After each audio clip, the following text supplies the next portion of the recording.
Nós estamos expondo aqui sobre o panorama bíblico e eu gostaria hoje de conversar um pouco com você sobre a carta de Paulo aos Romanos. Esta é a mais robusta carta que Paulo escreveu. Esta carta é um verdadeiro tratado teológico, é um manifesto cristão, é o Evangelho segundo Paulo.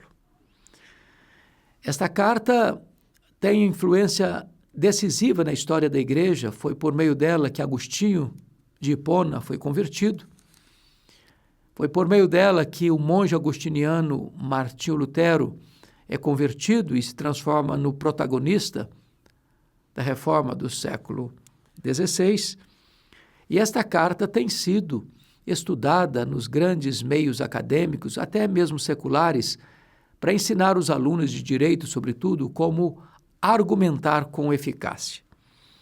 Esta carta, ela trata do Evangelho, o Evangelho de Deus. E na introdução da sua epístola, Paulo vai dizer que ele tem um compromisso com este Evangelho. Ele diz, eu sou devedor, eu estou pronto e eu não me envergonho. Porque o Evangelho é o poder de Deus para a salvação de todo aquele que crê, primeiro do judeu, também do grego, e por meio do Evangelho é que se manifesta a justiça de Deus. Paulo adota uma metodologia.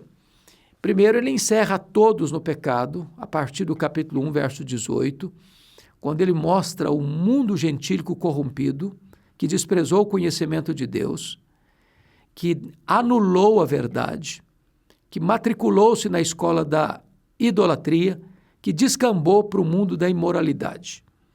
Depois ele retrata que tanto os moralistas quanto os judeus são tão pecadores quanto os gentios pagãos. Todos pecaram, na verdade, e destituídos estão da glória de Deus.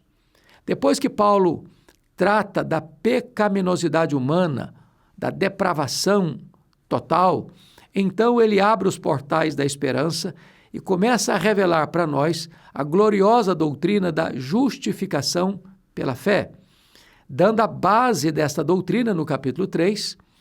Depois, no capítulo 4, ele exemplifica a doutrina da justificação, mostrando que tanto Abraão quanto Davi, figuras centrais da história de Israel, foram justificados pela fé. No capítulo 5, ele retrata para nós os frutos da justificação, ou seja, no passado, paz com Deus, no presente, acesso à graça, no futuro, esperança da glória. No capítulo 6, ele mostra a nova vida que temos em Cristo, porque morremos com Cristo, ressuscitamos com Cristo para uma novidade de vida. No capítulo 7, ele mostra o grande conflito que existe dentro do ser humano, né? Querer fazer o bem e não praticá-lo, não querer fazer o mal e praticar o mal. Quando no capítulo 8, então, ele retrata a grande obra da graça de Deus, a obra do Espírito Santo de Deus, mostrando a grande segurança que nós temos em Cristo Jesus. E agora, nos capítulos 9, 10 e 11, ele retrata para nós a soberania de Deus na salvação, sobretudo o povo de Israel. O capítulo 9 olha para o passado e mostra a eleição da graça. No capítulo 11, ele mostra o pecado do povo no presente. E no capítulo 11, Paulo vai tratar do futuro de Israel, né? Da restauração deste povo. Quando então ele encerra no capítulo 11, com a doxologia, a parte doutrinária da epístola. Do capítulo 12 ao capítulo 16 é a aplicação da doutrina, a maturidade cristã na aplicação da doutrina. E ele diz que um crente maduro é conhecido pelos seus relacionamentos.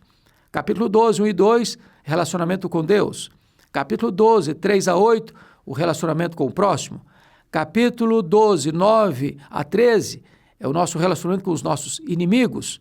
No capítulo de número 13, é a nossa relação com as autoridades constituídas. Nos capítulos 14, 15 e 16, é o nosso relacionamento com irmãos que pensam diferente de nós em áreas secundárias da vida. Então, Paulo trata nesta carta, a sua mais robusta epístola, da doutrina e da ética, do dogma e da conduta, da teologia e da vida, porque é assim que as coisas devem ser.